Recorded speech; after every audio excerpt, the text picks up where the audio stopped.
What's up, guys? Here on the Voice of Boise Show, episode 12, with my man in the building, Matt Bauscher. Matt, thanks for coming on, Thanks man. for having me. Dude, I'm glad we got you on the calendar, man. So thanks for taking time, man. I appreciate it. Thanks for having me. So, man, just to go right into it, I mean, you've had tremendous astronomical success in the real estate world.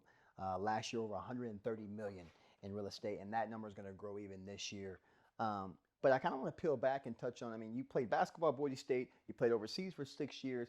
But when that time was over at overseas, how was that process like of saying, is real estate next for me? Is real estate, has that always been the goal? Or just finding my identity of like, what is next? What is my purpose? It was uncomfortable, to be honest. You play basketball your whole life, Yeah. and it's a good lifestyle, and thousands of people cheering for you. And then all of a sudden, me and Lindsay decided it was time to move back to Boise and for me to get a big boy job. And it was humbling. I had no idea what I was going to do. Real estate was an option, but I actually took a medical cell job that I thought might be my career path. Wow. Yeah, so I took that for the safe bet to have the safe kind of career. Sure. Lindsay was pregnant. I wanted to make sure everything was safe and secure. And Yeah. real estate was a passion that, I think my first 6 months, I didn't sell a single house. Zero. So I was thinking, I might want to think plan B. Right. Is this it? Yeah. Yeah, and it was very humbling. It was a great lesson, because I'd never been a business owner. And I went from basketball is all I knew to now I'm out in the real world with the Wolves. Wow, man. And then you get to that point to where you're just saying, hey, look, I'm not going to quit. There had to be that point where you're saying, I'm just going to keep pushing through until I know what I can achieve, I would think, right? Yeah, it's sports. I mean, the correlation between sports and business it's incredible. I mean, it's discipline, teamwork, Sure. perseverance, getting knocked down, geting back up. And Yeah. I've always tried to overachieve in everything in life. Me too. I mean, Me my too. wife Lindsay, no business being married to her, right? Right, And right. playing at Boise State, no business playing Division I and starting and Yeah. being a captain for the Broncos, no business. And going to Europe, definitely no business. But mentally, I always thought I should be there and I You were deserved to there. be there. And I was going to work the hardest to ensure that I stayed there. Yeah. And with real estate, I just kept grinding and grinding, and one deal led to 2 to 5 to 10 to 50 to 100, and just kept perpetually increasing. I love that, man. And I think you said something key. You had the mindset and you knew, like we talked about before camera, if you can't see it up here, you're never going to walk in it. Never. You're never going to achieve it. And I don't care how many books you read, you got to see it and visualize that you can become that. So you brought up Lindsay a couple times, man. I want to touch on this. I think I look at you on Instagram, you take pride in your family, man. Your kids, your wife, you value foundation. So I kind of want to touch on, how is that balancing family and work? I mean, you have astronomical success in the work world, but you also have good family life. So how do you balance that? What are the keys to doing that successfully? Without her, my life would be so out of whack, just being real. It wouldn't be balanced at all. Wow. She drags me out of town. We go on amazing trips. She, Wow. she can drop the hammer, and she knows how to get to me in certain ways that other people don't. Sure. And she runs the family, and I work my tail off to be able to be there for my kids, get to take my daughter to school every morning. That's awesome. And there's certain boundaries that, you have to set. Yeah. But it's definitely a grind to try to, have that happy medium where you're both, because there's so many, things pulling you in different directions.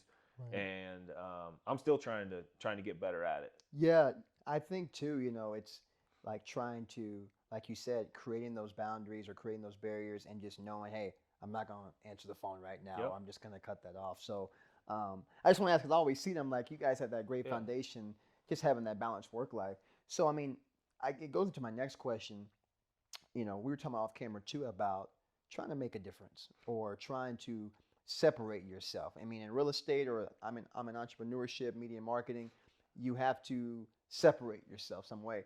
So if somebody right now is trying to make a splash, or if they're trying to make a difference, separate themselves in this volatile market right now, competitive market, I mean, what would you say, especially having so much success in the real estate sector? If someone is trying to go into real estate or sales or any kind of business right now in a really competitive market, our younger generation is always writing me and saying, you know, what's the quickest way to success? There's no shortcuts. You have to take it one by one and build relationships with whatever business you are. And you have to get your first customer, your first client, your first patient. And then you have to treat them like gold. And you have to be the number one person in their eye, because then they tell a person. Right. And then you treat the next person like that and they tell a person. Right. And you're all in 110%, everything you can do. Never take a shortcut. Always be ethical, morally sound. And then they tell a person. Right. And you eventually get very, very busy, and you eventually get to work with incredible people because they told people who were like-minded, and then it naturally grows to this absolute massive machine. I love that. And I mean, what would you say helps people in that process while they're building? Is it just having those, maybe the right people around you, or maybe just good mentors, I would say? I think try to surround yourself with people that are doing what you want to do, and you know, trying to surround yourself with like-minded people who are goal-driven and people who make you want to be a better person, a better family man, a better business person.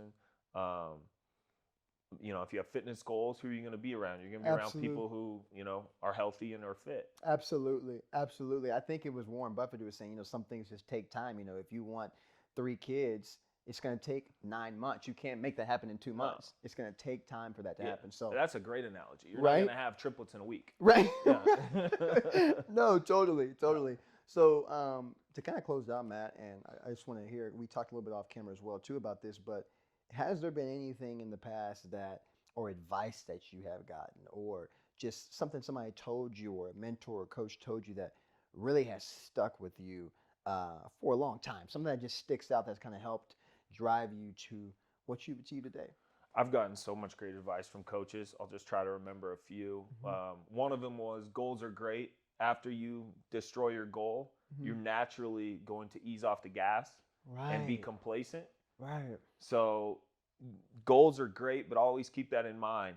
Once you achieve a goal, you need to immediately have something else, or you're going to just relax. And then, you know, it's great being at the top of the mountain, but there's people coming for you. And just because you're there today doesn't mean you're going to be there tomorrow. You don't want to become content. No. Absolutely. Unemployed, everyday mentality, the Boise State, blue collar. Sure. No one cares about yesterday. That's right. No one cares about tomorrow. That's right. So it's kind of taking that blue collar mentality and trying to remember that. I love it. We were saying before we started, the 1-0 mentality. That's, you know, I play football, Boise State, you play basketball. 1-0 mentality. That means every single day make a difference, and you can make a difference by achieving 1-0 every single day. So Matt, I appreciate you coming on, man. Thank you. I love the very energy, much. man. We could talk all day. You're one of the guys that's more energy than me. No. Yeah. I'm like, dang, he's always up here. Like, I feel like I have energy till I see you, and then I'm like, dang. No, thanks again, man, for coming Appreciate on. it. Thank you guys for tuning in, and stay tuned.